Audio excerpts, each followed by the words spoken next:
Hi folks, Tim here. This is my third full day, fourth day with COVID, and it's really not very pleasant. um, I'm out of bed now, which is nice, but I've had a horrible fever. Everything aches. Really got me emotionally. I've had a couple of times where I've just been an emotional wreck. My throat, as you can probably hear, is basically toast. And because the inside of my mouth had swollen, I keep biting holes in my cheek. So it's like I've been drinking acid. It's so bad. um, and we've postponed one of my youth work groups tomorrow. I've had to cancel a few meetings, and all that's fine. And it just made me reflect very briefly.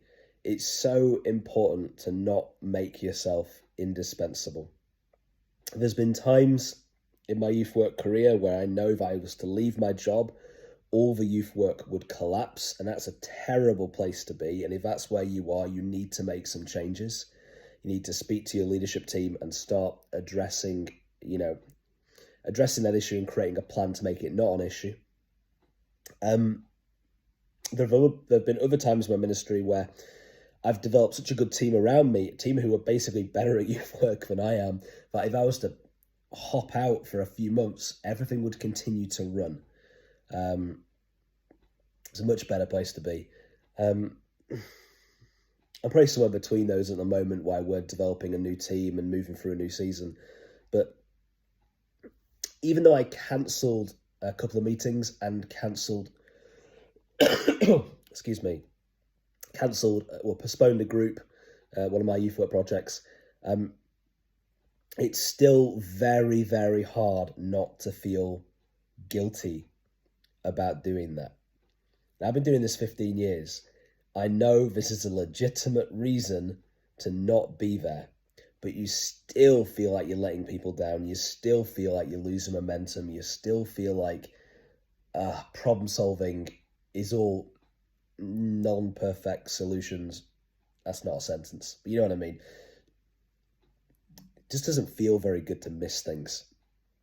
And it's okay, you want to be there with your groups, but this is just a reminder to myself and to all of us, make sure you don't make yourself indispensable. Don't be the indispensable minister. Don't be the indispensable youth worker, children's worker, families worker. Make sure that you're important. Sure, make sure that you're developing strategy and training and developing people. Make sure that you're earning your keep. Fine, but don't be indispensable. The youth worker's primary gift, I think, is to facilitate people to work with youth. It's not to be the only youth worker. And don't feel guilty. I'm saying it, but I'm struggling.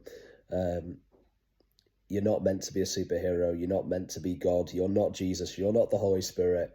It's your job to facilitate, not to create. We don't create. We don't conjure up God in young people. We point to where God is already at work. We speak God. We identify God, and we get out of the way. And this probably isn't all that coherent. And I think I'm going to go back to bed. But I just wanted to say, in the middle of this, from someone that's been doing it a long time, I'm still feeling guilty. I'm still on the verge of being too indispensable in my role. Let's make sure we all do better. Look for ways to make sure that you are not indispensable in your youth work. That's my thought. Thanks, folks. Bye-bye.